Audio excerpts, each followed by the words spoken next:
Alléluia. Voilà, rebonsoir à tous et bienvenue dans la famille du Seigneur. Est-ce que vous allez bien? Est-ce que vous allez bien? Il fait froid, mais je crois que nous sommes bien par la grâce de notre Seigneur. Dieu nous a réunis encore de nouveau ce soir. Et je dirais quel privilège. Pourquoi c'est moi? Pourquoi c'est vous? Pourquoi c'est nous qui sommes réunis ce soir? Et je crois que le Seigneur a vraiment quelque chose de merveilleux pour notre vie. Est-ce que vous le croyez? Moi, je crois que Dieu a quelque chose vraiment de glorieux pour nous ce soir. Et nous pouvons être vraiment dans l'attente de recevoir de lui quelque chose de glorieux. Parce que quand je pense vraiment à l'amour de Dieu, eh bien, je crois que nos mots sont tellement faibles pour exprimer notre joie, notre reconnaissance devant lui. Et ce soir, nous sommes là pour pouvoir chanter, louer le Seigneur et disposer nos cœurs pour entendre ce qu'il a pour notre vie. Allons ce soir préparer nos cœurs et permettons à ce que l'Évangile puisse continuer son œuvre dans notre vie. Alléluia. Vous êtes contents d'être là? Et bienvenue aussi à ceux qui nous suivent en ligne. Bienvenue à vous. Vous aussi, attendez-vous quelque chose de la part de notre Seigneur. Dieu est vivant, Dieu est bon. Il a aussi quelque chose pour vous ce soir, vous qui nous regardez en ligne. Et sans plus tarder, nous allons nous mettre debout et nous allons célébrer le nom de notre Dieu. Vous êtes prêts à le célébrer? Vous êtes prêts à le glorifier? On va le chanter avec nos frères qui sont prêts pour exalter le nom de notre Seigneur Jésus-Christ. Et de tout notre cœur, nous allons aussi ensemble le célébrer. Alléluia. Donnons gloire à Jésus ce soir. Alléluia. C'est la journée que le Seigneur a fait. Je me réjouis et le célèbre. C'est la journée que le Seigneur a fait. Je me réjouis et le célèbre. C'est la journée. C'est la journée que le Seigneur a fait. Je me réjouis et le célèbre. C'est la journée que le Seigneur a fait. Je me réjouis et le célèbre. Il marche devant moi, à côté de moi, il vit en moi, il est le berger de mon âme, il est mon défenseur, mon libérateur, sa miséricorde se renouvelle chaque jour. C'est tellement vrai, c'est la journée, c'est la journée que le Seigneur a fait. Je me réjouis, le célèbre. C'est la journée que le Seigneur a fait.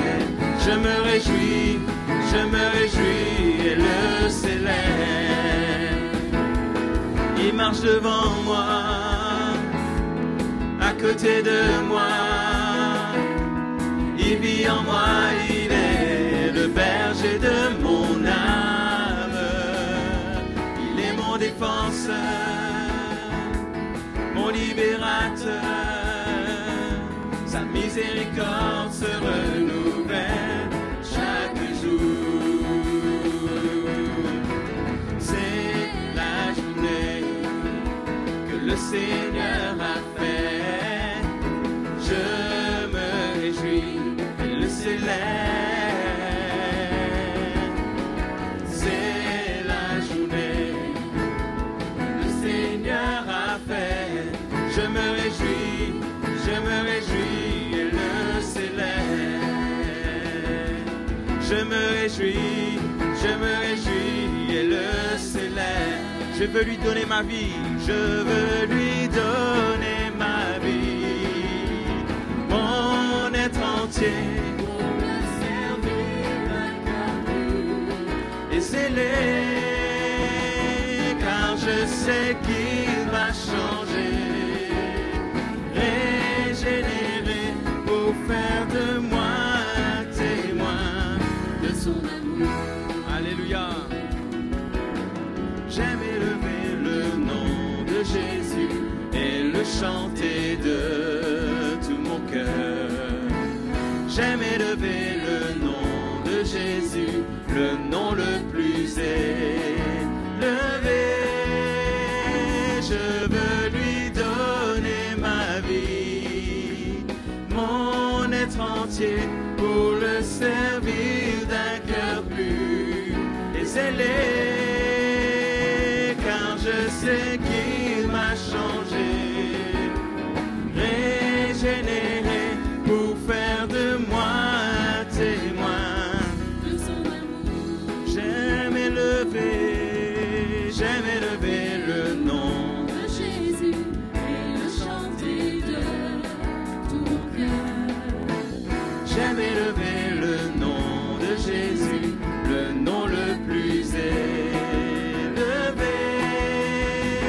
Je veux lui donner ma vie, mon être entier, pour le servir d'un cœur pur et zélé. Car je sais qu'il m'a changé, régénéré, pour faire de moi un témoin de son amour. Alléluia, la joie que donne Jésus, la joie que donne Jésus, c'est la joie de son salut. Il nous délivre chaque jour et nous célébrons son amour. La joie que donne Jésus, c'est la joie de son salut. Racheté pour l'éternité, nous l'exaltons. À lui soit gloire, louange, honneur, puissance, sa joie éternelle consume nos cœurs. À lui soit gloire, louange, honneur, puissance, sa joie éternelle consume nos cœurs. La joie que donne Jésus, c'est la joie de son salut. Il nous délivre chaque jour et nous célébrons son amour. La joie que donne Jésus, c'est la joie de son salut. Racheté pour l'éternité, nous l'exaltons. À lui soit gloire, louange, honneur, puissance, sa joie éternelle consume nos cœurs. À lui soit gloire, louange, honneur, puissance, sa joie éternelle consume nos cœurs. À lui soit gloire, louange, honneur, puissance, sa joie éternelle consume nos cœurs. Honneur, puissance, sa joie éternelle consume nos cœurs. Alléluia. Nous t'acclamons, Seigneur, ce soir. Oui, nous glorifions ton nom, Jésus. Alléluia, alléluia, nous l'adorons. Oui, Seigneur, nous t'adorons.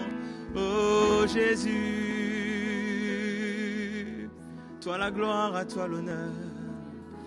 À lui soit gloire, louange, honneur, puissance, sa joie éternelle consume nos cœurs. À lui soit gloire, louange, honneur, puissance, sa joie éternelle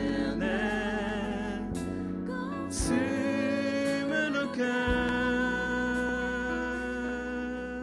Oui, Jésus.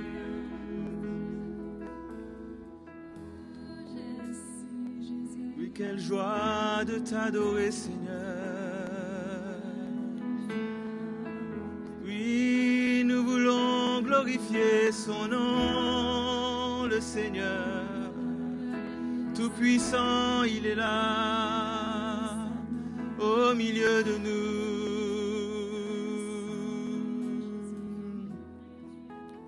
Merci, Jésus.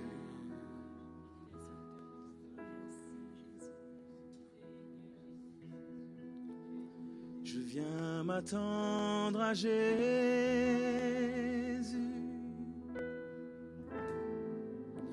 me trouver en ce lieu,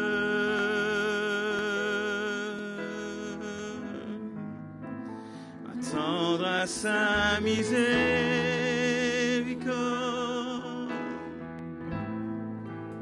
son amour et sa grâce. Quand je me prosterne et brise mon cœur, je sais qu'il n'y aura pas plus grand bonheur. Je viens m'attendre à Jésus, me trouver en ce lieu. Alléluia, levons nos mains dans sa présence. Je viens m'attendre à Jésus,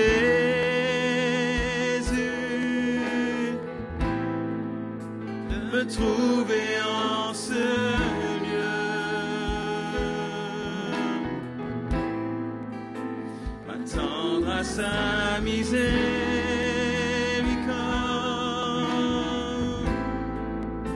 son amour et sa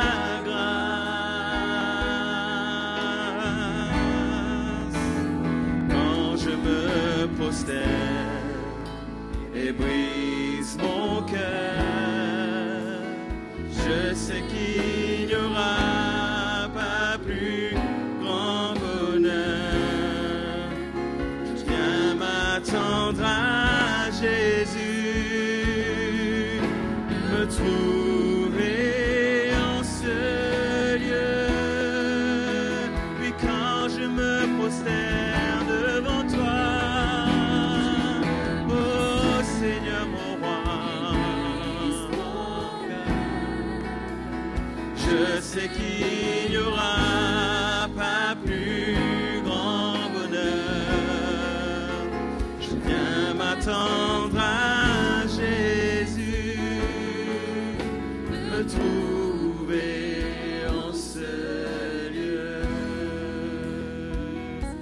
Quand je me prosterne, quand je me et brise mon cœur, je sais qu'il n'y aura pas plus grand bonheur. Je viens m'attendre à Jésus, me trouver en ce lieu. Dieu, tu es grand.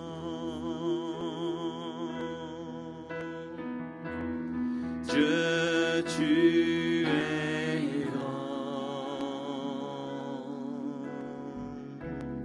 Dieu, tu es grand. Dieu, tu es grand. Oui, tu es grand. Dieu, tu es grand. Dieu, tu es grand. Dieu, tu es grand. Dieu, tu es grand. Chantons, nous t'adorons, nous t'adorons.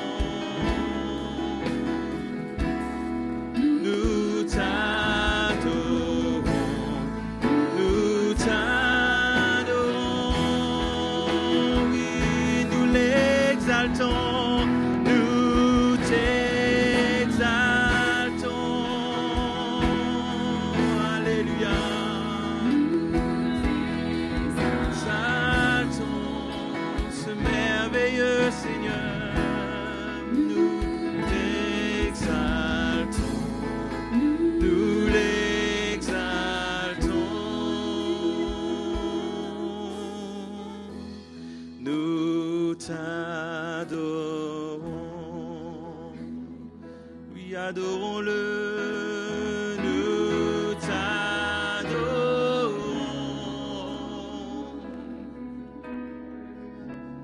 Nous t'adorons, nous t'adorons.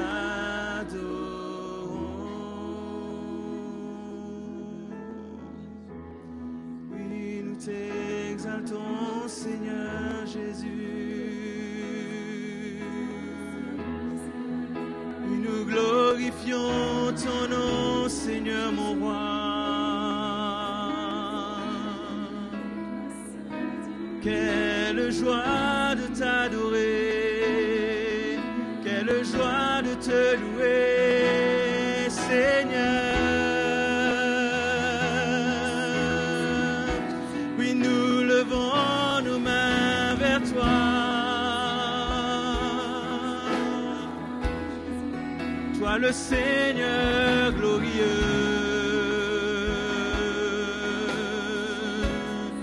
Oui, je t'adorerai toute ma vie, Seigneur. Oui, nous l'adorons.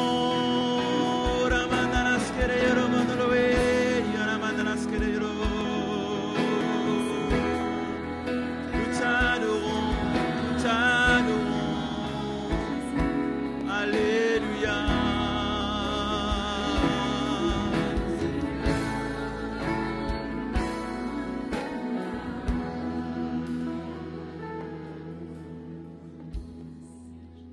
Merci Seigneur merveilleux, notre Dieu. Tu es bon et tu fais de grands prodiges. Nous élevons ton nom si grand. Prosternés, nous t'adorons, merveilleux, merveilleux est notre Dieu. Tu es bon et tu fais de grands prodiges. Nous élevons ton nom si grand. Prosternés, nous t'adorons.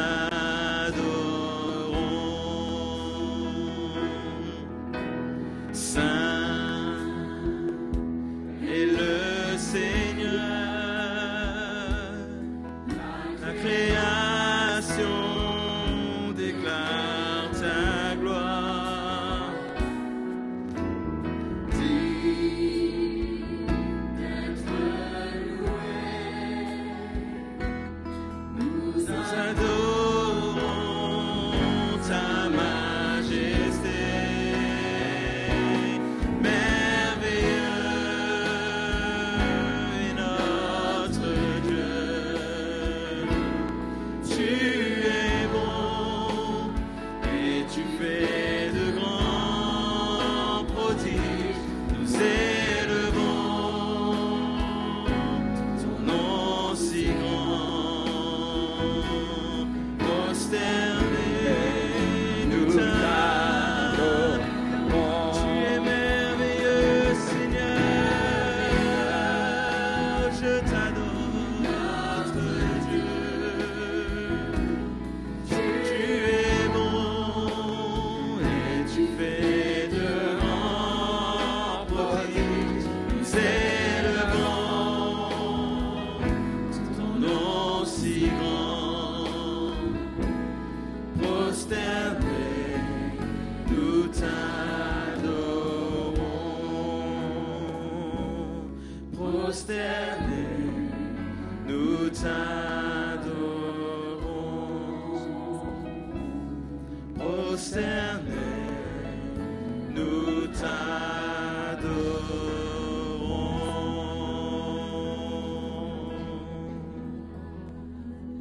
Alléluia. T'adorons. Oh, nous t'adorons. Merci Jésus. Alléluia. Ta présence est douce, Seigneur. Ta présence est remplie de ta gloire. Elle rafraîchit notre âme. Nous te remercions.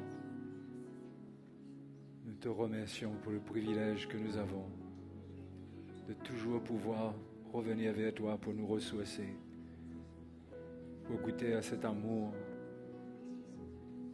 à ce fleuve de vie qui coule en toi. Seigneur, sois glorifié pour ta fidélité, pour ton amour, pour ta bonté. Merci, Seigneur. Quel Dieu merveilleux tu es. Oui, mon Dieu, oui, Seigneur. Alléluia, tu es merveilleux, tu es bon. Gloire à Jésus, gloire à Jésus. Que le Seigneur soit glorifié. Bonsoir, les frères et sœurs.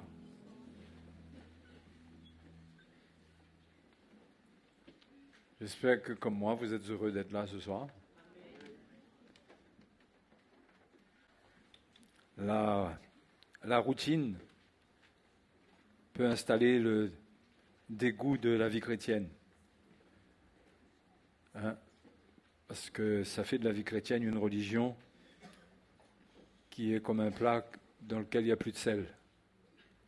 Quand on est obligé de manger pour ne pas mourir de faim, mais qui a perdu son goût. Mais que nous puissions nous arranger et nous assurer que notre vie chrétienne, elle a de la saveur. Alléluia, elle a de la saveur. Et ce soir, nous voulons accueillir tous ceux qui nous visitent, premièrement en ligne même, de loin, vous qui nous suivez. Que le Seigneur vraiment vous bénisse et que vous soyez encouragés. Notre Dieu est un Dieu qui veut nous encourager. C'est vrai qu'il nous défie par sa parole, mais en même temps, la vérité, c'est elle qui nous rend libres. Et je ne sais pas s'il y a d'autres gens ici qui nous visitent ce soir pour une première fois. Soyez bienvenus. Et que la grâce de Dieu vienne à vous. Hein? La grâce de Dieu. Dieu qui est un Dieu qui fait grâce.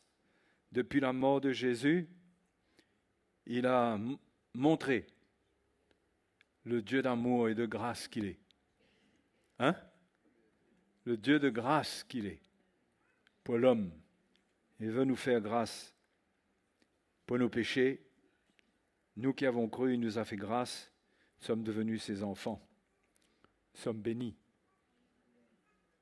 Hein? Peut-être que vous auriez aimé que je dise nous sommes maudits. Et vous auriez sauté sur votre chaise. Mais j'ai dit nous sommes bénis. Hein? Nous sommes bénis, nous sommes privilégiés. Il nous a été donné ce privilège, cette grâce de connaître Dieu, de connaître Jésus, de venir à lui. Hein? Et c'est un appel qui est adressé à tous les hommes. Mais pas tous répondent, mais on s'attend au Seigneur pour que tous ceux qu'il a destinés à la vie éternelle, qu'il a connus d'avance, entendront sa voix, entendront son évangile pour être sauvés. Et ce soir, je veux vous encourager concernant la fidélité du Seigneur. Notre Dieu est un Dieu fidèle. Hein? Et si vous voulez, on peut lire dans 2 Corinthiens 1, 18,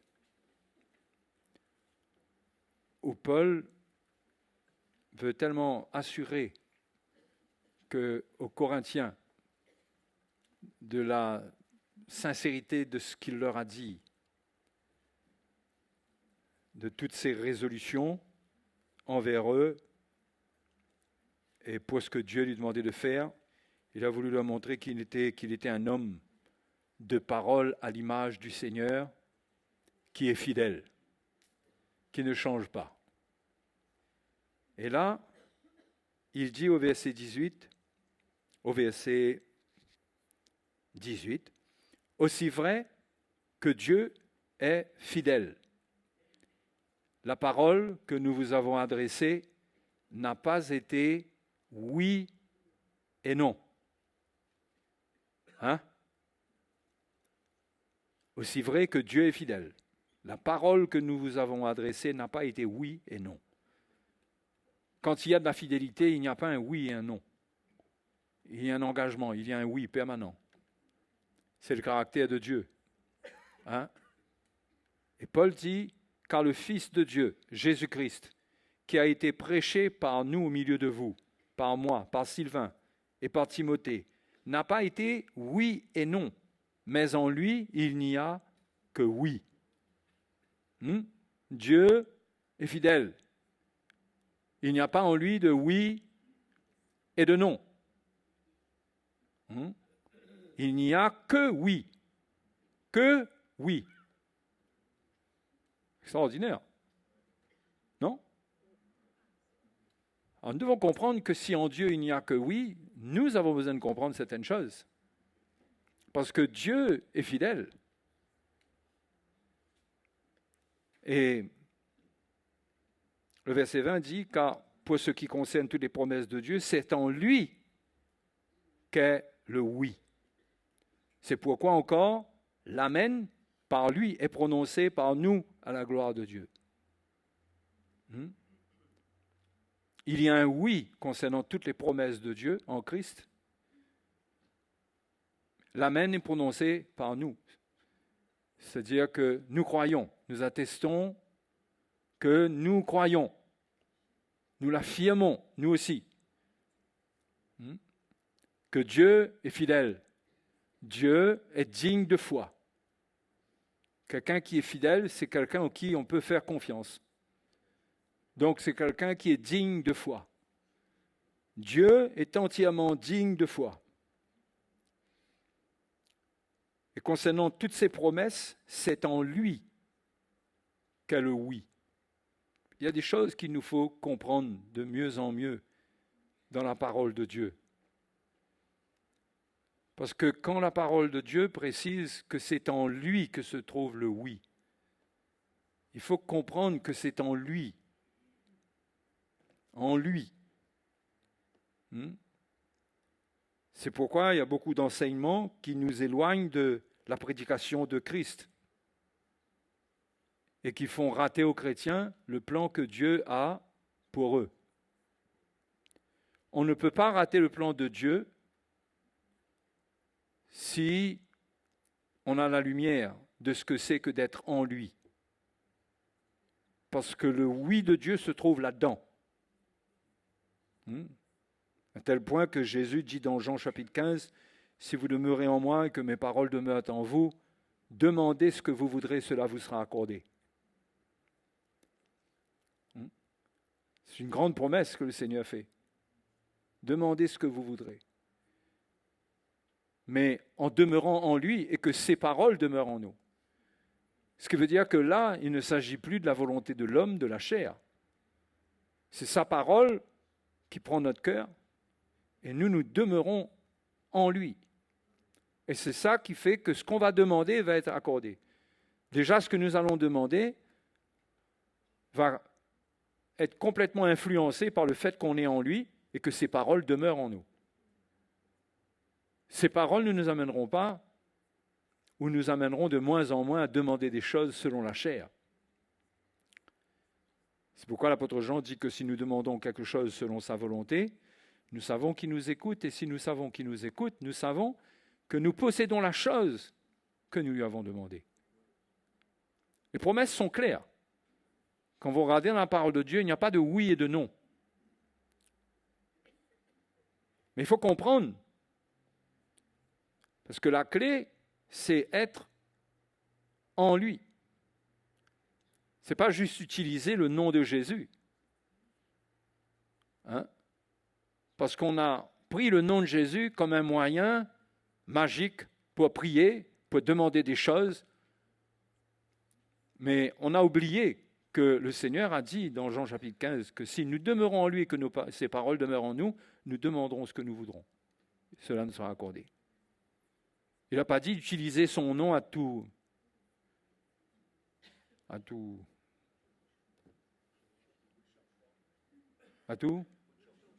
bout de champ. À tout bout de champ. Quoique nous prions au nom de Jésus, il n'y a pas de problème.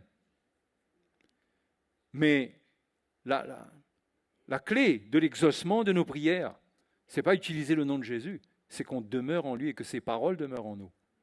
À partir de là, on prie en son nom et il nous exauce. Hein?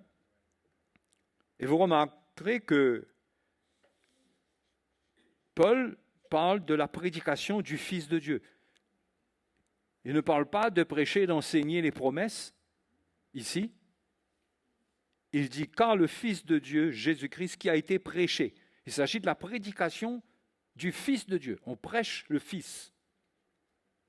Plus le chrétien connaît le Fils, comprend l'héritage de Dieu dans le Fils,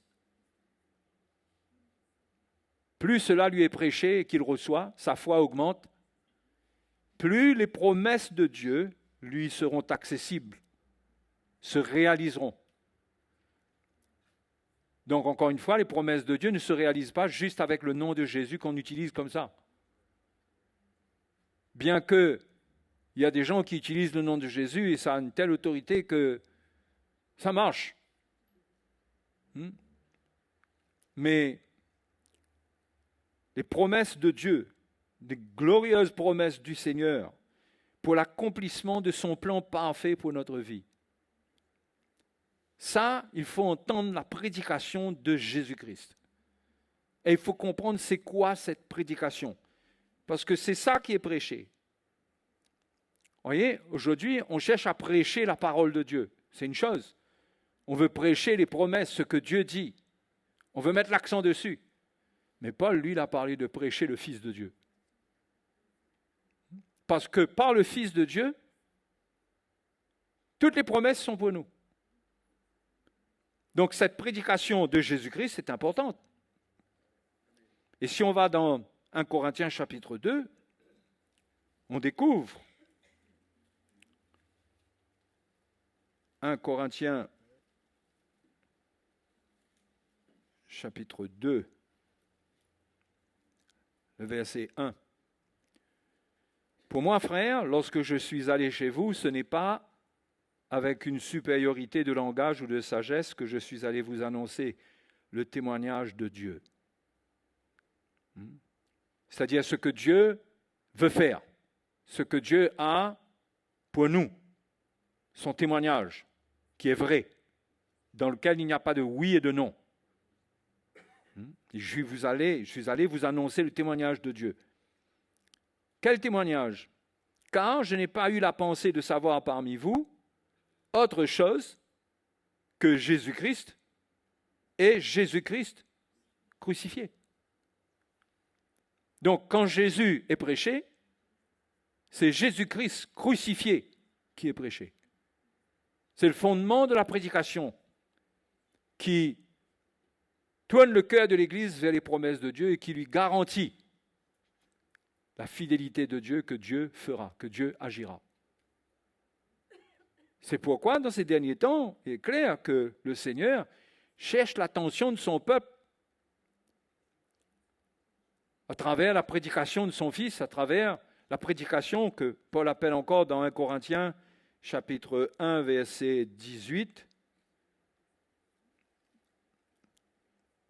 Il dit, 1, 18, « Car la prédication de la croix est une folie pour ceux qui périssent. Mais pour nous qui sommes sauvés, nous qui? Nous les chrétiens. Pour nous qui sommes sauvés, elle est une puissance de Dieu. » La puissance de Dieu, c'est elle qui réalise les promesses de Dieu.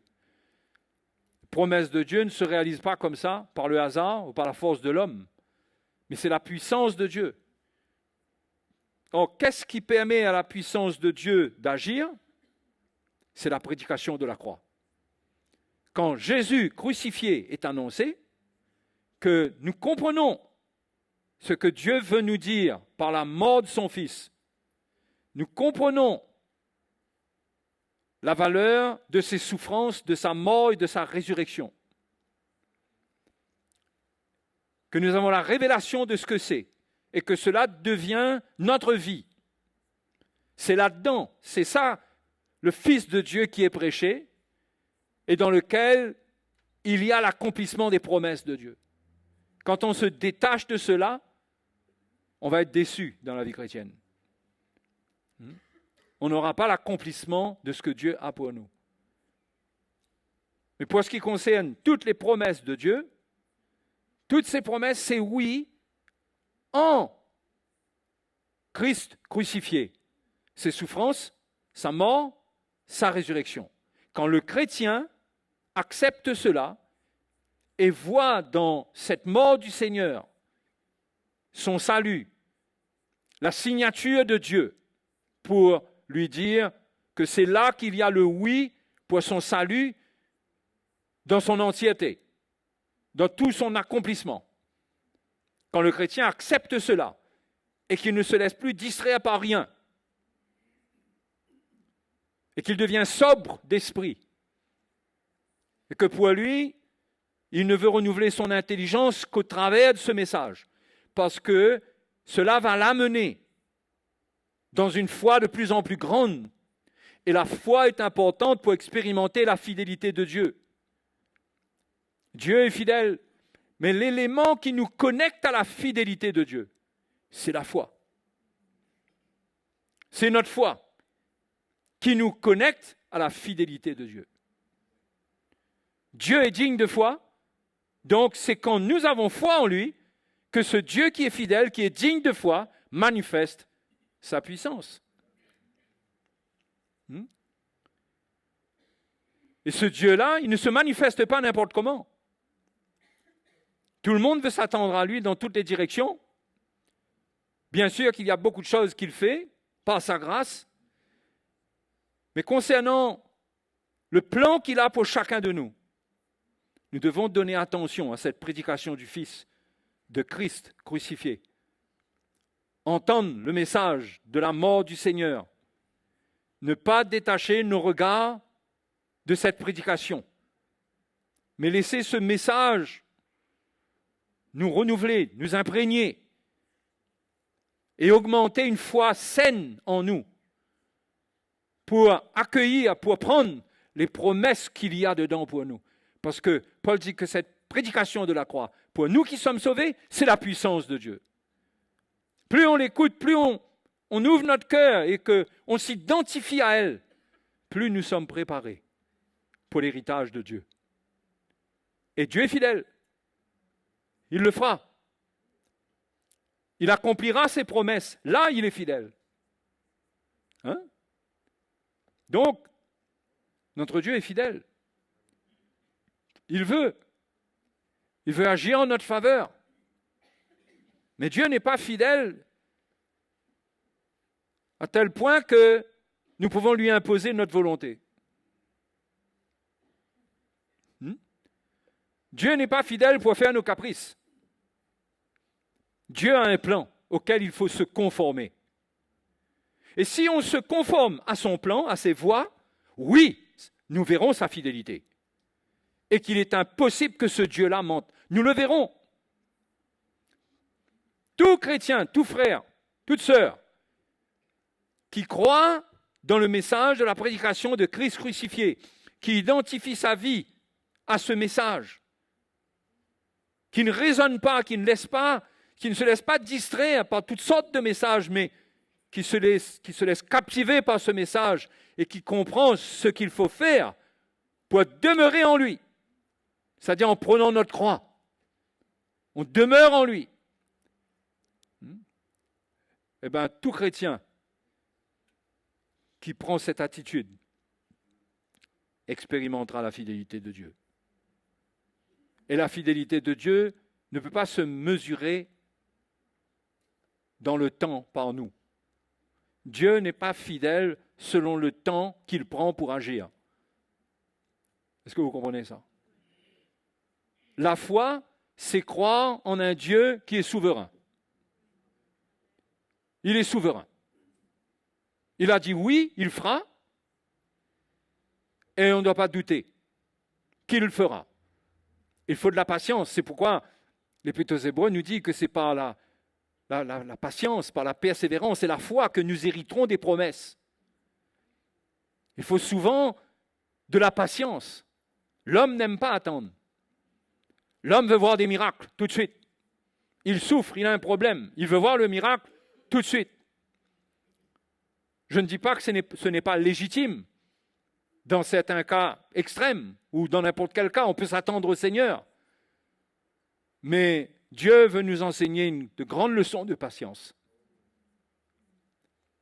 De patience, parce que par la patience, il accomplit une œuvre précieuse en nous. Et nous devons le comprendre et ne pas nous impatienter lorsqu'il nous semble que Dieu tarde. C'est ce que Jacques dit. Est-ce que lorsqu'il faut attendre, cela voudrait dire que Dieu nous a oubliés? Jacques chapitre 1. Est-ce que lorsque nous sommes dans des épreuves et que nous désirons que ces épreuves s'arrêtent et que ça ne s'arrête pas, est-ce que ça veut dire que Dieu nous a abandonnés? Que Dieu n'est plus fidèle? C'est là l'épreuve de la foi, le test de la foi. C'est que nous croyons en lui, le Dieu souverain, qui décide ce qu'il y a de meilleur pour nous. Non? Qui décide ce qu'il y a de meilleur pour nous. Nous ne pouvons pas nous présenter à Dieu ce que nous croyons être meilleur. Ça serait être vraiment présomptueux, prétentieux. Dieu sait ce qui est bon pour nous, ce qui est meilleur pour nous. C'est pourquoi quand Dieu n'exauce pas, il sait pourquoi, il n'exauce pas à la manière que nous demandons. Il le sait pourquoi. Et nous devons savoir, et c'est ça avoir la foi. Avoir la foi, c'est lui faire confiance, même quand il nous semble qu'il ne répond pas. Et notre foi ne doit pas dépendre d'une réponse de sa part. Notre foi ne doit dépendre de rien. Nous croyons tout simplement. Nous croyons. Nous prions, nous demandons, nous nous déchargeons de nos soucis, nous venons partager notre souffrance, nous venons demander à Dieu. Il n'y a aucun problème. Il n'y a aucun problème de faire cela, c'est notre vie de communion avec le Seigneur. Mais, quelque part, nous avons affaire à un Dieu qui sait mieux que nous ce qui est bon pour nous. Et dans ce cas, nous gardons la foi. Nous gardons la foi.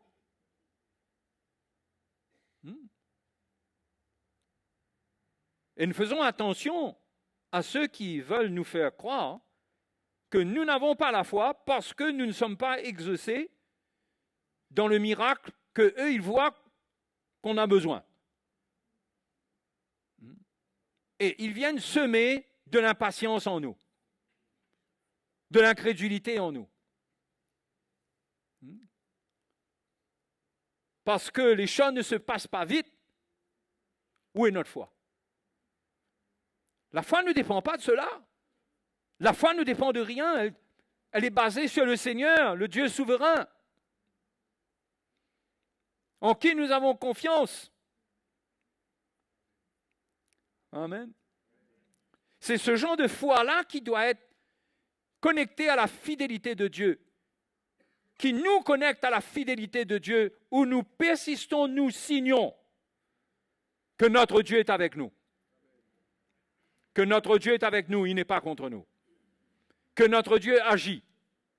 Que notre Dieu sait ce qu'il y a de meilleur pour nous.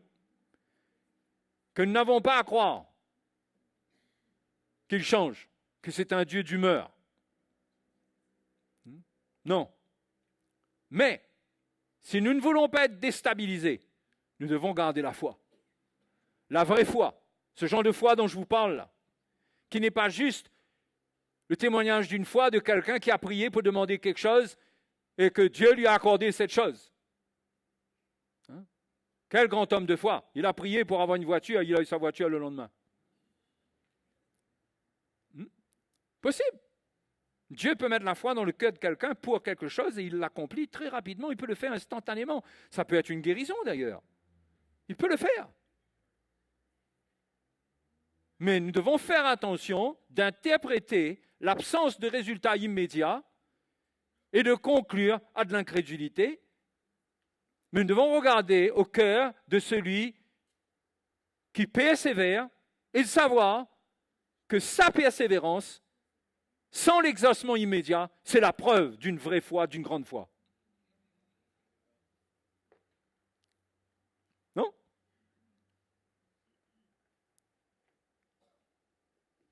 C'est pourquoi il faut être fondé sur le vrai message. Christ crucifié. Il faut être fondé dans la vérité. Et il faut que notre foi soit fondée en lui. Hein? Fondée en lui. Pas juste regarder toutes les promesses, faire le compte de ce qui s'accomplit et faire plus le compte de ce qui ne s'accomplit pas, et d'être en lutte, de quitter le repos, et de se dire, mais pourquoi ça n'arrive pas? Pourquoi ça n'arrive pas? Pourquoi je suis comme ça? Pourtant, la parole de Dieu, voilà ce qu'elle dit. Mes frères, mes sœurs, la parole de Dieu, c'est le livre de notre héritage. Tout ne nous est pas donné d'un coup. Dieu a son temps pour le faire. Pas qu'il a son temps dans le sens comme nous quand on a notre temps. C'est-à-dire, tant pis pour vous si vous êtes impatients, mais moi j'ai mon temps. Ce n'est pas comme ça que Dieu a son temps. Dieu a son temps. Il a un temps, il a un moment favorable. Et le message de Christ crucifié nous fait crucifier les désirs de cette chair qui revendique, qui réclame. Qui réclame au point que on peut être exaucé et finalement on peut être orgueilleux suite à l'exaucement. On peut être fier parce qu'on a eu la foi. Dieu a fait quelque chose. On peut se croire grand. Mais ce n'est pas comme ça.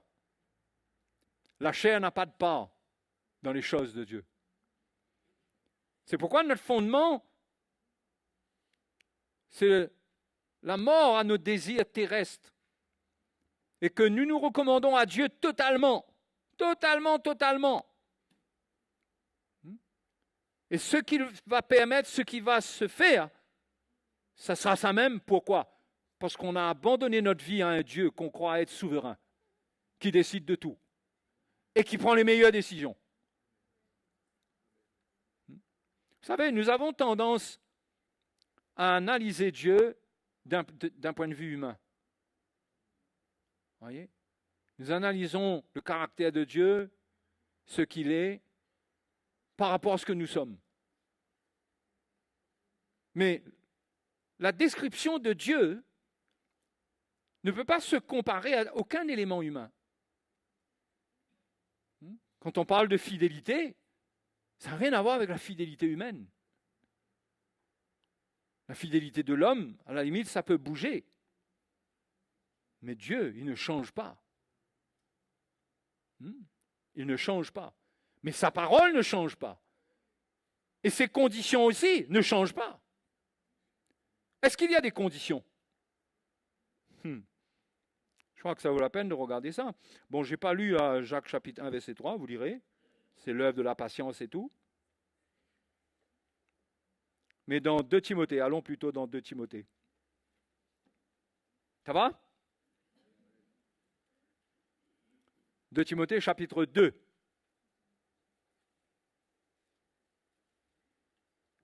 Verset 11. Cette parole est certaine. Une parole certaine. Ça vaut le coup de lire. Et ça commence par un si. Si nous sommes morts avec lui, nous vivrons aussi avec lui. Si nous persévérons, parce que si nous sommes morts avec lui, à la limite, ça pourrait parler de notre conversion, ça. Nous sommes morts avec lui, nous avons pris notre baptême, nous avons été ensevelis avec lui. Maintenant, notre vie est cachée avec Christ en Dieu. Nous sommes morts avec lui, nous avons la vie éternelle. Nous vivrons aussi avec lui. D'accord? Ça correspond certainement à la justification. lorsque nous croyons dans la mort du Seigneur pour nous. Le deuxième point, c'est si nous persévérons, alors là c'est autre chose,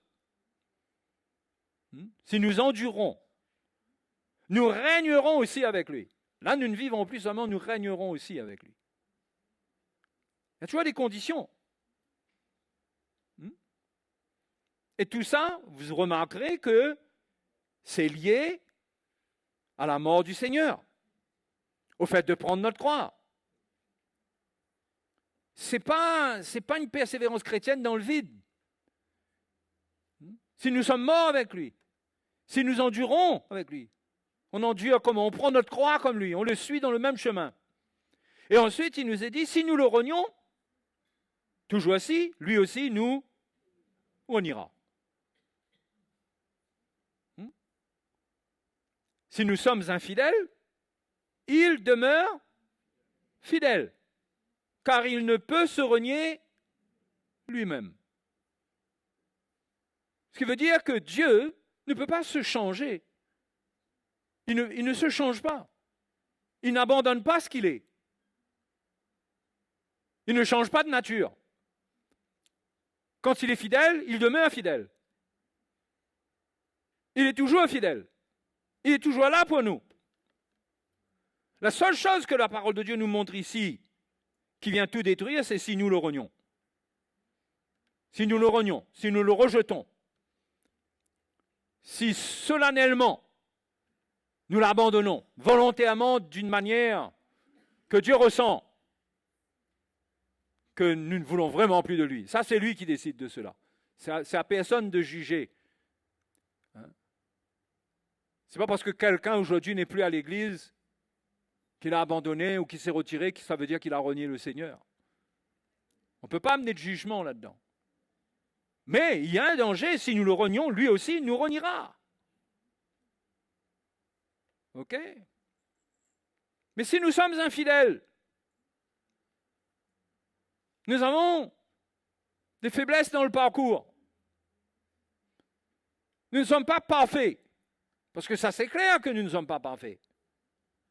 Si nous faillissons à un moment ou à un autre dans certains domaines, il demeure fidèle. Il demeure fidèle parce que ce que nous sommes, et heureusement que c'est comme ça, ce que nous faisons et ce que nous sommes, heureusement que ça ne change pas. Parce que sinon, ça aurait valeur de fidélité de l'homme, ça. L'homme, il est fidèle tant que tu es fidèle. Il peut supporter de rester fidèle face à l'infidélité jusqu'à un certain niveau, mais il y a un moment où sa fidélité devient infidélité. Mais Dieu ne peut pas se renier lui-même, il reste fidèle. Il reste fidèle. Pourvu qu'il n'a pas abjuré sa foi, qu'il n'a pas renié sa foi, qu'il n'a pas complètement abandonné, mais rejeté, apostasié. Sinon, Dieu demeure le même pour lui. Hein? S'il est mort avec Christ, il vivra avec Christ. Il ne persévère pas, il ne va pas régner avec Christ, c'est-à-dire qu'il y a un niveau de récompense qu'il n'aura pas, mais il est toujours à un niveau où Dieu le sauve. Dieu est là pour lui, Dieu est fidèle. Vous comprenez? Qui comprend? Donc, heureusement que la fidélité de Dieu n'est pas comme celle de l'homme. La fidélité de Dieu se prouve, c'est prouvé au travers des âges, des siècles, où ce que Dieu a annoncé dès le départ, il l'a accompli. Jusqu'à la mort de Jésus, il a accompli ses promesses envers Israël. Il y a encore des promesses qui doivent être accomplies, qui vont s'accomplir à la fin des temps. Mais tout ce que Dieu a promis dans sa parole, tout s'accomplira. Tout. Et pour nous, tout s'accomplira si nous gardons la foi. C'est-à-dire si nous gardons cette foi, que Dieu est fidèle. Nous lui donnons les rênes de notre vie. Si nous cherchons à prendre les rênes de notre vie entre nos mains, cela veut dire que nous avons un doute qu'il est fidèle pour nous amener jusqu'au bout. Nous voulons amener notre part. Mais c'est dangereux. Il faut le laisser faire. La foi relâche tout entre les mains du Seigneur. Oh. C'est pourquoi Jésus a dit que si quelqu'un veut le suivre, il faut qu'il renonce à lui-même. Il faut qu'il renonce. Dans Luc, il est dit, il faut qu'il renonce à tout ce qu'il possède. Parce que souvent, nous utilisons ce que nous possédons pour nous aider. Mais ce que nous possédons ne peut pas nous aider, que ce soit matériellement, que ce soit en termes de ce que nous sommes naturellement, rien ne peut nous aider. Il n'y a que Dieu, dans sa fidélité, qui pourra nous faire entrer dans son plan, dans son royaume. Il n'y a que lui. Oh!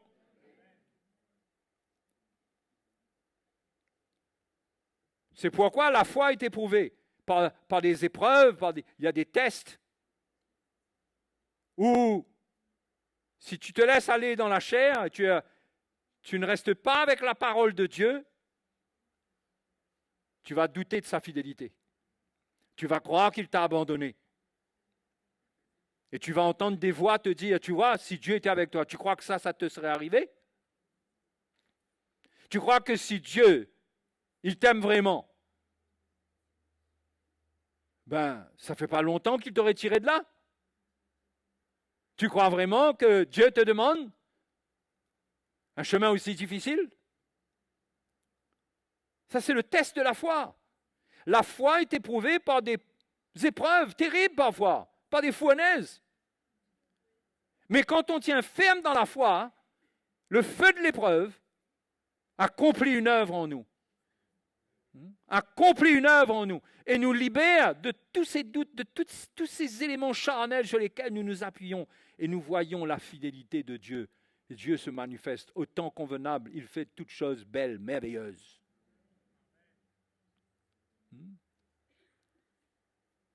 Donc il faut veiller sur soi pour ne pas se décourager. L'Épître aux Hébreux nous encourage d'avoir les regards sur Jésus au chapitre 12.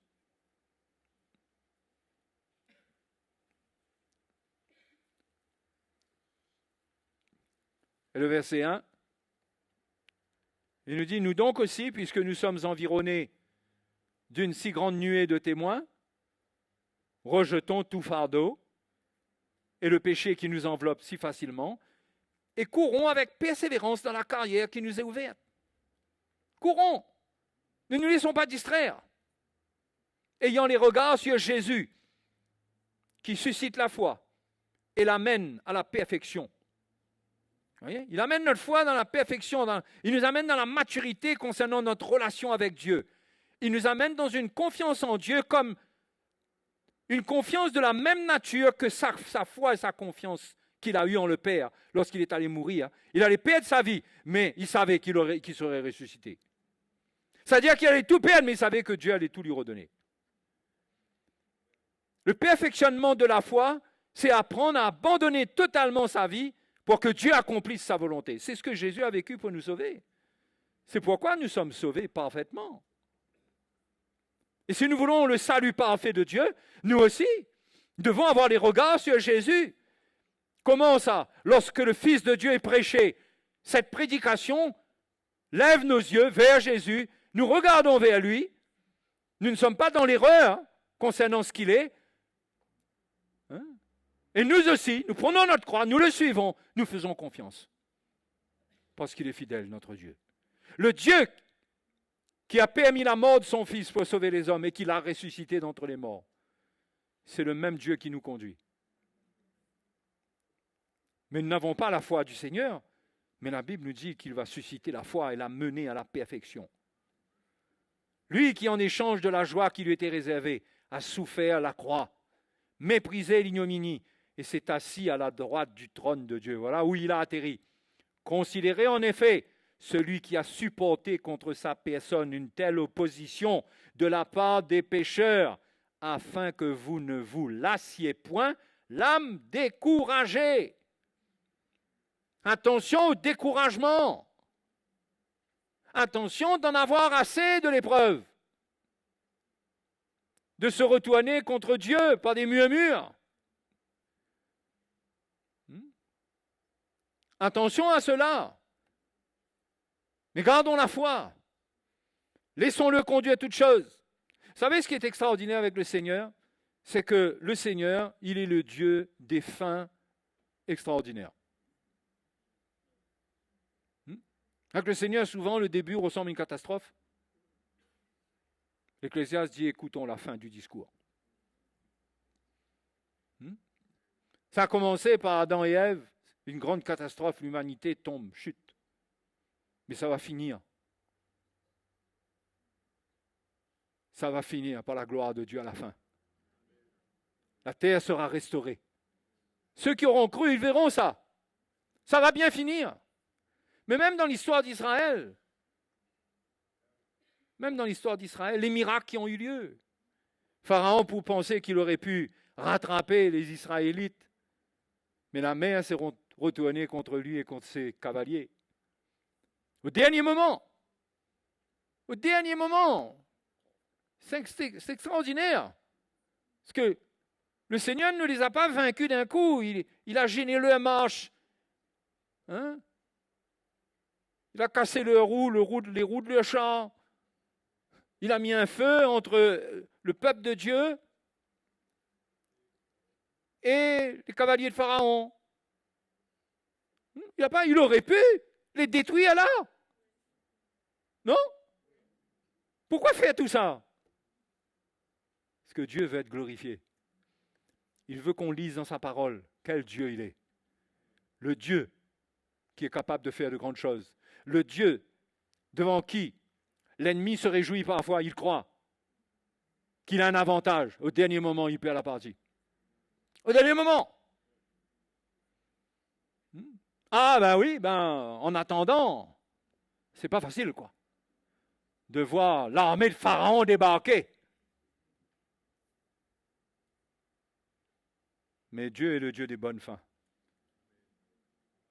Il y a plein d'encouragements dans la parole de Dieu pour nous montrer cela. Il y a l'histoire de ces rois qui étaient mauvais, qui à la fin se sont repentis et que Dieu a rétabli.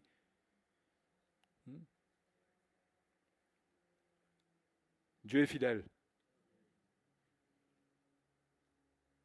Jamais en retard. Pourtant, Lazare a le temps de mourir. Il est en retard, puisque Lazare est mort. Non? On n'aurait pas dit ça, nous? Nous, les grands spirituels que nous sommes là.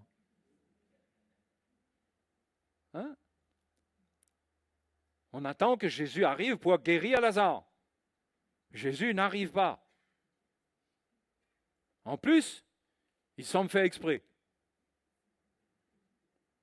Il fait exprès. Il attend, il laisse Lazare mourir. Tout le monde dit trop tard. Quand il revient, Marie m'a dit trop tard, Seigneur. Tout le monde dit trop tard. Tout le monde commente. Ah ouais, lui qui a ouvert les yeux des aveugles, qui a fait de grandes choses et tout, il n'aurait pas pu, etc. Tout le monde y va de son commentaire. Et Jésus se tient devant le tombeau. Il ressuscite Lazare. Il ne faut jamais abandonner la foi. Jamais abandonner la foi. N'abandonne pas la foi. Garde l'espoir. Plus que d'espoir, garde la foi. Quand on regarde l'histoire d'Abraham, le père de la foi, promesse extraordinaire. Et les années passent. Il voit qu'il vieillit. Et Dieu dit que la postérité naîtra de toi, par Sarah. Et il ne fait pas semblant de vieillir. Il arrive 100 ans. Il arrive loin. Et puis finalement, un jour, Dieu le visite. Et Dieu lui annonce l'incroyable. C'était tellement incroyable que Sarah a eu une réaction incrédule de rire et que ça a donné le nom de son fils. Isaac qui veut dire rire. Mais Sarah a eu son enfant. Mais quelles épreuves entrent en attendant depuis la promesse jusqu'à l'accomplissement de la promesse. Mais quelles épreuves ils ont eues. Mais Dieu a été fidèle. Quand vous regardez l'histoire de Joseph, Dieu lui annonce des choses grandes. On dirait que c'est parti. Il va dominer sur ses frères, c'est lui. Il est l'homme de la situation. Tout d'un coup, il n'est plus rien, il frôle la mort. Ses frères même, au lieu d'accepter qu'il règne sur eux, ses frères veulent le tuer. Il se retrouve dans une situation contraire. Il perd tout espoir. Ça ne s'arrête même pas au fait que là, il est quelque part perdu dans les champs. Ses frères le vendent. Il est renvoyé en Égypte, vendu à des Ismaélites. Et l'histoire va loin, loin, loin, loin, loin même. Et parfois, les histoires de notre vie vont loin. On croit que c'est perdu. Seulement dans la citerne, on le retire de la citerne, on le renvoie, on le vend comme esclave. Il arrive là-bas, finalement, on dirait qu'il y a une petite amélioration. Il se retrouve chez Potiphar. Finalement, il y a une histoire avec la femme de Potiphar. Il se retrouve en prison. En prison, il dit à un des prisonniers, eh ben, souviens-toi de moi quand tu vas sortir. Pendant 2 ans, le gars, on dirait qu'il l'a oublié. Mais au final, Joseph sort de prison. Dieu l'élève d'un coup. D'un coup, Dieu l'élève comme un... Interprétation d'un songe, Joseph devient presque le roi d'Égypte, en dessous de Pharaon. Dieu est le Dieu des bonnes fins, mes frères et sœurs. Il est fidèle. Pendant que le peuple de Dieu était en Assyrie, il y avait des hommes qui voulaient l'extermination du peuple d'Israël, des Juifs. Ils ont tout fait avec le haine. Il y avait un certain Aman, ou Aman, pour d'autres. Ce Aman, il voulait la tête de Mardoché, le Juif, et au travers de lui, il voulait faire tuer tout le monde. Et là, on dirait que sur l'échiquier, là, il joue aux échecs. On dirait qu'il prend tout. Il prend le fou, il prend la reine, il prend le cavalier, il prend tout. On dirait que sur la table d'échecs, il ne reste plus qu'un pion avec la reine face à toute l'armée des adversaires du peuple de Dieu. Au dernier moment, le Seigneur utilise tout ce qu'il a fait, sa potence a servi pour le pendre. Finalement, tout a été renversé, le peuple juif a pu se défendre contre ses ennemis qui s'étaient jurés en un jour précis de les exterminer. C'était incroyable. Une fin incroyable. C'est aussi, il faut lire la parole de Dieu. Il faut connaître la parole de Dieu. Parce qu'il faut savoir que Dieu est fidèle. Il faut se nourrir de cela. Il faut se nourrir de cela. Et il y a plein d'histoires comme ça dans la parole de Dieu. Lorsque les amis de Daniel ont été éprouvés, ça allait mal pour eux. Mais vous croyez qu'ils rentrent dans le feu et que Dieu va au moins calmer le feu? Non, il permet qu'il tourne 7 fois, chauffe 7 fois plus. Et vous croyez qu'au dernier moment, le Seigneur va faire qu'ils ne rentrent pas dans le feu? Non, ils sont jetés dedans. Mais Dieu est fidèle. Dieu ne peut se renier lui-même. Ces hommes-là étaient pour lui. Ils défendaient sa cause. Le Seigneur connaissait leur cœur, leur foi. Eh bien, oui, ils ont été envoyés dans le feu, mais le Seigneur est allé dans le feu avec eux. Et le feu ne les a pas brûlés. Ils sont sortis de là, ils n'avaient même pas une odeur de fumée sur eux. Même pas une petite odeur de fumée. Dieu est fidèle. Il faut garder la foi. Oh. C'est l'épreuve de la foi. Il ne faut pas marcher avec notre chronomètre, avec notre montre, avec Dieu. Hein? Seigneur, on est le combien là? Hein? Non. Laisse-le faire. Toi, endure, prends ta croix. Laisse-le accomplir l'œuvre qu'il doit accomplir en toi. Et au fait, souvent, ce que Dieu doit nous donner, il nous le donne après avoir accompli une œuvre en nous. Parce qu'il n'y a pas plus gaspilleur que nous. Plus gaspilleur que nous des bénédictions divines. Nous devenons facilement égoïstes avec ce que Dieu nous donne. Oui. orgueilleux. C'est pourquoi le Seigneur n'est pas pressé, mais il n'y a que oui en lui. Mais il s'occupe de notre nature charnelle avant. Vous savez, notre nature charnelle, hein, qui nous fait demander des choses à Dieu, incroyables. Des choses que si le Seigneur nous écoutait, eh ben, on épouserait le conjoint qu'il ne fallait pas épouser. On sera en train de travailler là où il ne faut pas travailler.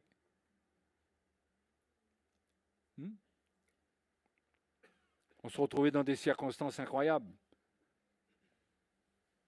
Mais Dieu est le Dieu des bonnes fins. Il sait finir les histoires. Le commencement, quelque part, l'homme, lui, il gâche beaucoup de choses. Mais à la fin, le Dieu fidèle qui ne change pas, si on garde la foi en lui, malgré toutes nos erreurs, malgré toutes nos bêtises, c'est pourquoi il ne faut pas se condamner dans notre chemin. On fait tous des erreurs.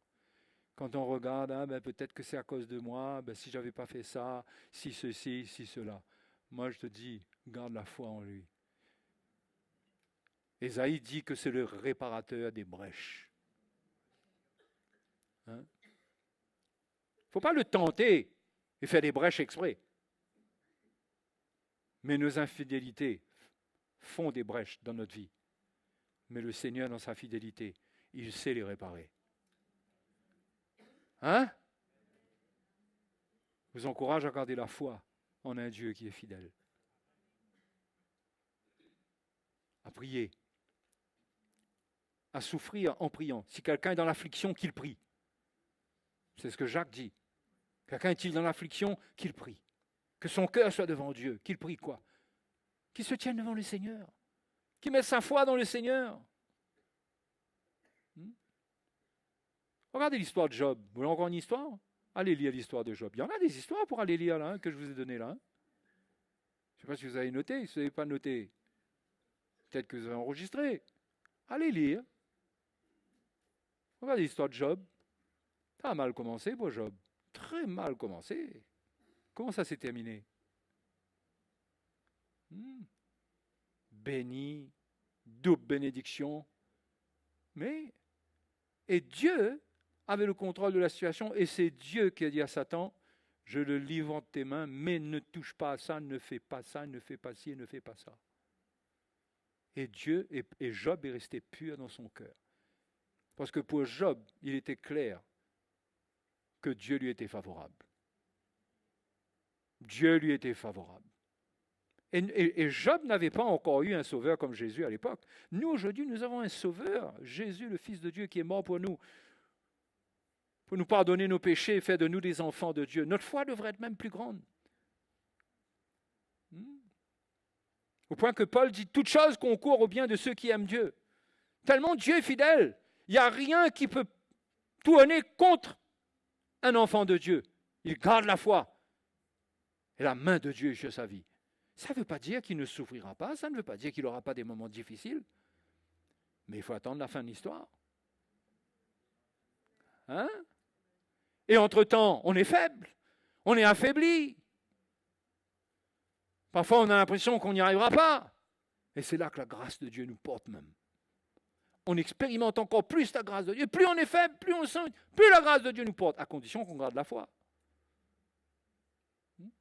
Qu'on garde la foi. Donc, frères et sœurs, Dieu sait qu'est-ce qui est bon pour nous. N'analysez pas votre vie avec vos yeux humains, avec votre intelligence. Ce Dieu-là, il sait. Il sait jouer aux échecs avec des milliards de pions. Et il n'y a personne contre qui il peut jouer d'ailleurs. Mais il a un adversaire qui veut tenir les rênes de ce monde. Eh bien, le Seigneur saura montrer aux hommes et à cet adversaire qui il est. Par nos vies. Par ce qui va se passer dans le monde. On dirait que le monde est en train de brûler. Eh bien, croyez-moi, le Seigneur saura sauver ses élus, ses enfants, appeler les hommes qui ont besoin d'entendre de lui. Parce qu'il est grand. On ne peut pas juste exprimer nos craintes, notre peur, mais on doit lui faire confiance. Hein? Donc, il faut édifier notre foi. Notre foi doit être édifiée sur un bon fondement. On ne peut pas édifier notre foi sur des choses terrestres. La foi doit être quelque chose qui est fondé sur le Fils de Dieu. C'est le Fils de Dieu qui doit être prêché, que nous devons entendre. C'est sa prédication. C'est ce qu'il dit, c'est ce qu'il est devenu, ce qu'il est. C'est ça qui nous intéresse, parce que tout s'accomplit là. Il est mort et ressuscité. C'est le même chemin pour nous, pour tout ce qui concerne notre vie. Les promesses s'accomplissent par le chemin de la mort et de la résurrection. C'est-à-dire que dans un premier temps, c'est la mort. On dirait que c'est la mort. Ça va mal. Mais on garde la foi. Parce que la résurrection est devant. Alléluia. Et ça se terminera bien pour nous. Ouais. Croyez-moi, ça. Mon frère, ça va bien se terminer pour toi. Crois bien que pour chacun d'entre nous, si on garde la foi, il n'y aura pas de meilleure fin que la nôtre. Même si tout le monde peut dire, quoi, pas possible. Eh bien, Dieu, il ne dit pas quoi, pas possible. Parce que c'est lui-même même qui permet ça. Hein? Et bien sûr que la volonté de Dieu, son plan est tellement à l'opposé de notre plan que dans notre chair, nous souffrons, nous avons des tribulations. Parce que ce qu'il veut produire ne satisfait pas la chair. Il réclame sa mort. Mais nous devons savoir, garder la foi, qu'au travers de tout ça, Dieu est en marche avec son peuple. Dieu est en marche avec moi. Dieu est en marche avec toi dans ton foyer. Ton foyer est secoué? Dieu est en marche. Mais attention, identifie-toi à la mort du Seigneur. Ne fais pas n'importe quoi. Sinon, tu vas souffrir. L'apôtre Pierre dit que personne ne souffre comme malfaiteur ou s'ingérant dans la vie des autres. On peut mal souffrir et mal finir, mais qu'on souffre. Vous savez, Paul avait tellement confiance dans les souffrances qu'un peuple endure. Il y a des gens qui ont, les Galates, Paul leur dit, mais avez-vous tant souffert en vain? Il dit, si toutefois c'est en vain. Avez-vous tant souffert en vain? Parce qu'ils s'étaient identifiés à l'évangile, ils avaient été persécutés. Et Paul dit, avez-vous tant souffert en vain pour rien? Il dit, si toutefois c'est pour rien. Parce que pour Paul, toutes les souffrances, tout ce qui arrive à un chrétien, ça doit concourir à son bien à un moment ou à un autre. Hein? Il va se relever. Donc, la vie de la foi, ça ne se mesure pas à coup de quantité de bénédictions qu'on a. Hein? Mais bien sûr qu'il y a des bénédictions. Au fait, les bénédictions même, le Seigneur dit qu'il ne faut même pas s'en occuper. C'est incroyable. Hein? Il dit ça, Dieu il va prendre soin de nous, il va nous donner le manger, le boire, le vêtement. Hein? Cherche premièrement le royaume et la justice de Dieu. Cherche à être agréable à Dieu. Soumets-toi au Seigneur. Laisse-le agir. Alléluia. Hein? Et pour terminer, je vous dis, sois reconnaissant. Manifeste de la reconnaissance. Paul le dit aux Colossiens, il le dit aux Éphésiens, il le dit aux Thessaloniciens, il dit rendez grâce en toutes choses, pour toutes choses. Il dit car c'est la volonté de Dieu à votre égard. C'est sa volonté. Rendez grâce en toutes choses. En toutes choses, c'est-à-dire en toutes circonstances. Rendez grâce. Soyez reconnaissants. Soyez reconnaissants. Hein? C'est incroyable, ça va contre le bon sens. Hein? Mais sois reconnaissant. Ah, il arrive des choses, sois reconnaissant.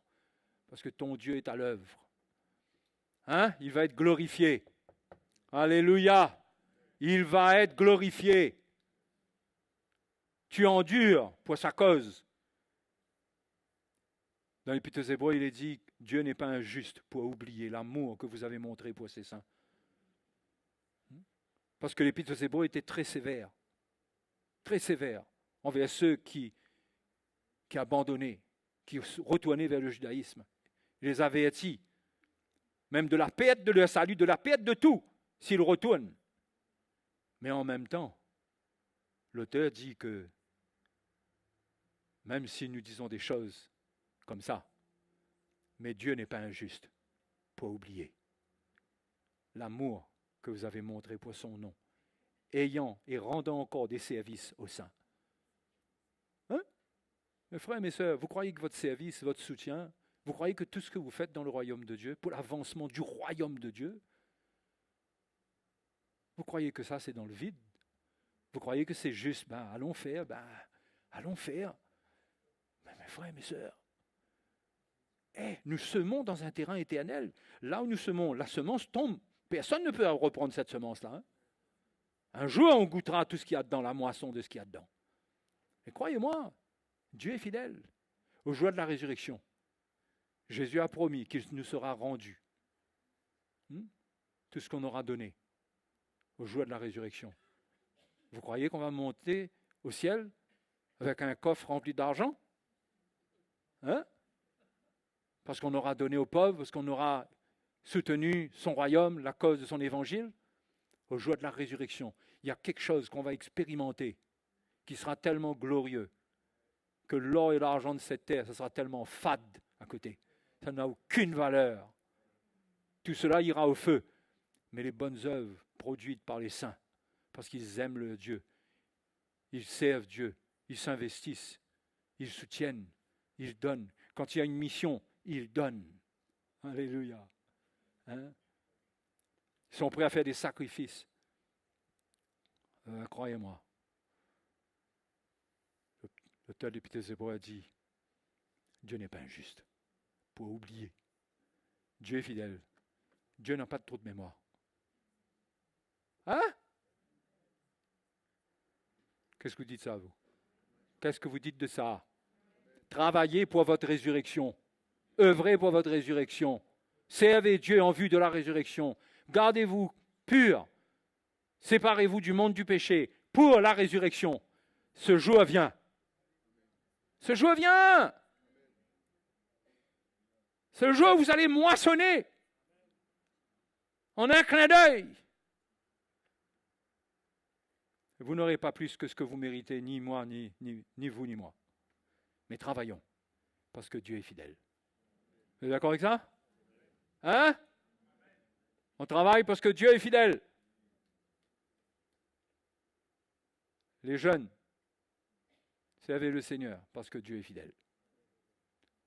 Laissez pas le monde dévorer vos années, vos jeunes années, en vous faisant passer par le chemin de la drogue, de l'alcool, de la débauche, de la rébellion.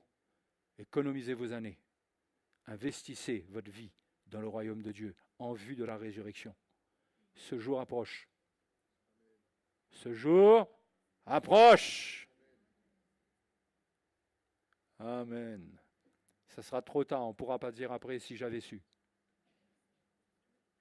On ne le dira même pas. On ne saura peut-être même pas ce qu'on aura raté. Mais la Bible dit que tous les corps glorifiés ont des éclats différents, comme les étoiles des cieux. Dieu ressuscite et donne à chacun un corps. Il y a quelque chose qui va dénoter qu'il y a une récompense. La Bible dit ceux qui enseignent la justice, ils seront comme les étoiles dans les cieux, ils brilleront. Plaise à Dieu que j'en fasse partie.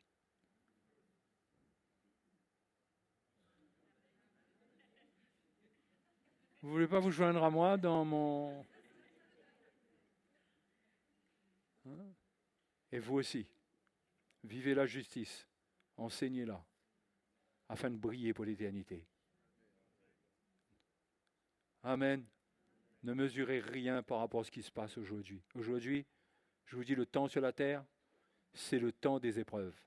C'est par beaucoup de tribulations qu'il nous faut entrer dans le royaume de Dieu. Ce n'est pas dans la joie et dans l'allégresse que tout va bien se passer. Plus cette croix est prêchée, plus tu veux l'apprendre,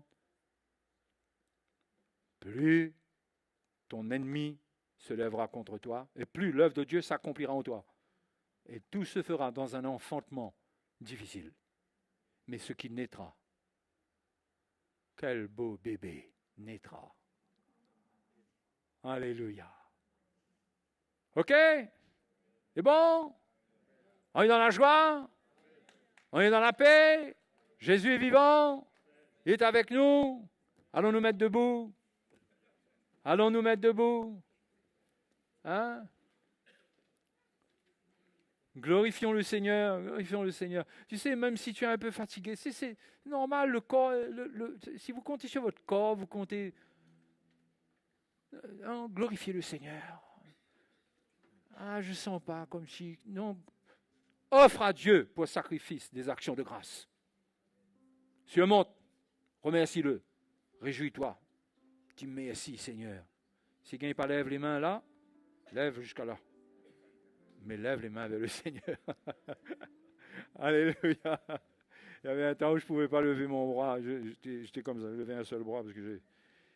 Mais gloire à Dieu, le Seigneur a permis que je sois libéré. Aujourd'hui, je peux lever les deux mains.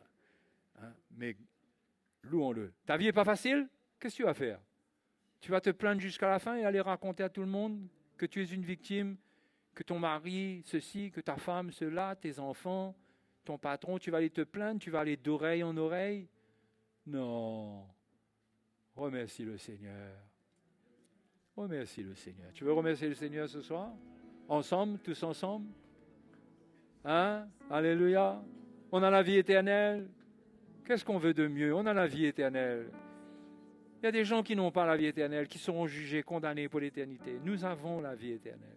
Nous sommes morts avec lui. Et la Bible dit ici, nous sommes morts avec lui, nous vivrons avec lui. Cette parole est certaine, a dit l'apôtre Paul. Donc ce soir, louons-le. Alléluia. Merci Seigneur. Merci Seigneur. Oh, merci Seigneur. Alléluia. Que ma vie puisse t'apporter louange et honorer ton nom et tes voix dans tout ce que je fais, dans tout ce que je dis. Je te louerai, Seigneur, chaque jour. Je te chercherai dès le matin. Je te bénirai pour tes bienfaits. Et tant que je vivrai, je te célébrerai. Je te louerai, Seigneur, chaque jour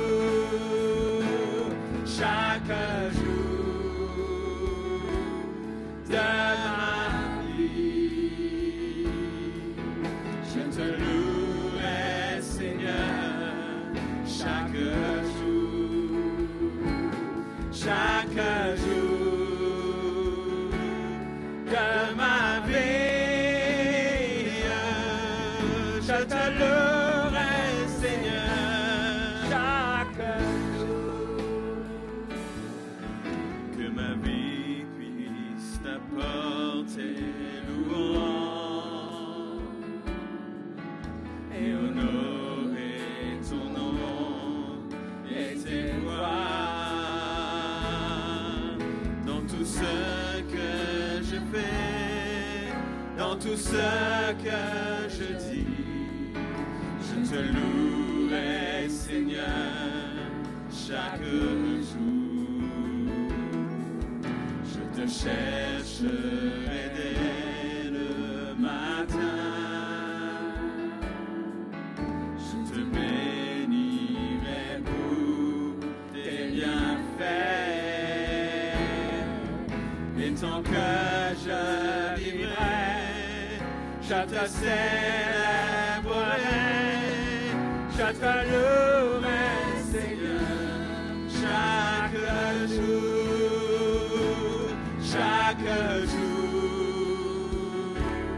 de ma vie. Je te louerai, Seigneur, chaque jour. chaque jour de ma vie. Je te louerai, Seigneur, chaque jour de ma vie. Je te louerai, Seigneur, chaque jour de ma vie. Je te louerai, Seigneur,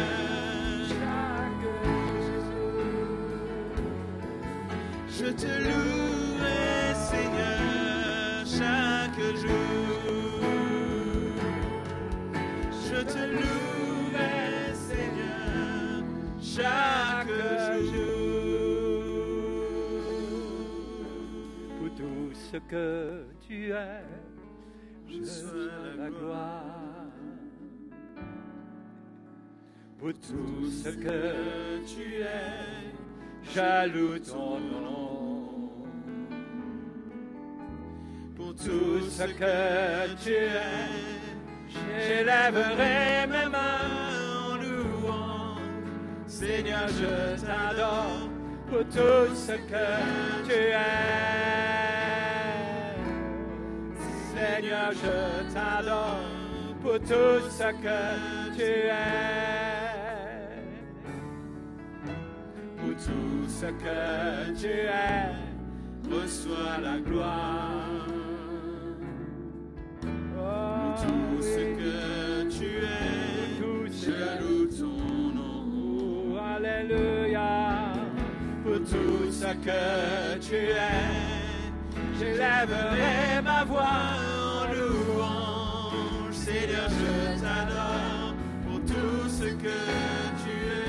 Oh, je t'adore. Seigneur, je t'adore pour tout ce que tu es. Tout ce que tu es. Alléluia. Oui, reçois la gloire. Tout ce que tu es, je loue ton nom. Pour tout ce que tu es, j'élèverai ma voix en louange. Seigneur, je t'adore pour tout ce que tu es. Seigneur, je t'adore pour tout ce que tu es. Seigneur, je t'adore pour tout ce que tu es. Seigneur, je t'adore pour tout ce que tu es. Seigneur, je t'adore pour tout ce que tu es. Seigneur, je t'adore pour tout ce que tu es. Alléluia. Oh, gloire à Jésus. Est-ce à dire que dans nos épreuves, nous n'allons pas nous attendre au Seigneur pour qu'il fasse un miracle? Bien sûr que oui. Bien sûr. Et Dieu veut voir cela en nous. Une attitude où on croit. On croit en sa parole, on croit en ce que Jésus a accompli pour nous et on s'attend à cela. On s'attend à cela. Mais on ne fait pas une fixation forcée au point que ça nous décourage et que notre foi dépende du résultat. Mais on peut s'attendre à des miracles que Dieu fait. Il y a beaucoup de choses que le Seigneur fait pour nous. Qu'il fait dans la vie des frères et des sœurs. Des miracles dans leur corps. Parfois il fait, parfois il ne fait pas. Parfois ça prend du temps. Parfois ça ne prend pas de temps. Mais ayons les regards sur le Seigneur et sur rien d'autre. Dieu a un plan pour nous. Il a une manière de nous conduire. Il sait ce qu'il fait. Si nous nous humilions sous sa main puissante, il nous élèvera au temps convenable. Il sait à quel moment il faut faire quelque chose. Il le sait. Il a un but dans toute chose pour notre vie. dans tout ce qui nous arrive. Nous ne comprenons pas. Parfois, il y a des choses que nous ne comprenons pas aujourd'hui, qui nous arrivent aujourd'hui. Mais c'est par devant que nous réalisons. Ah ben c'est vrai, je suis passé par là, mais finalement, c'est une bénédiction à cause de ce que le Seigneur a fait. Ne nous plaignons pas de notre vie. Soyons reconnaissants. Hein? Moi, comme je le dis toujours, bien sûr, si on a mal, on a le droit de pleurer. On ne va pas dire à quelqu'un, tu ne vas pas pleurer là. Au contraire, pleure avec lui, la Bible dit. Hein? Si la souffrance est intolérable, ce n'est pas à nous de juger à partir de quand. Mais on a le droit de gémir. Mais en même temps, quelque part, gardons cette foi que la main de Dieu est avec nous. Qu'il est impossible que ce Dieu-là m'ait oublié. Parce que il ne peut se renier lui-même. Il ne peut pas être tout d'un coup un Dieu d'une autre nature. Il demeure le même. Alléluia. Que Jésus soit glorifié. Grâce à lui, Dieu nous est révélé dans cette lumière, dans cette révélation. Les Juifs ne connaissaient pas vraiment Dieu comme il faut le connaître. Ils n'avaient qu'une petite lumière, mais Jésus est la lumière du plan de Dieu. Hein? Nous sommes les privilégiés. Alléluia. Donc ce soir, quand vous sortez de là reconnaissant, avec le sourire de la vie éternelle. On peut dire ça? Tiens, celui-là, il a le sourire de la vie éternelle.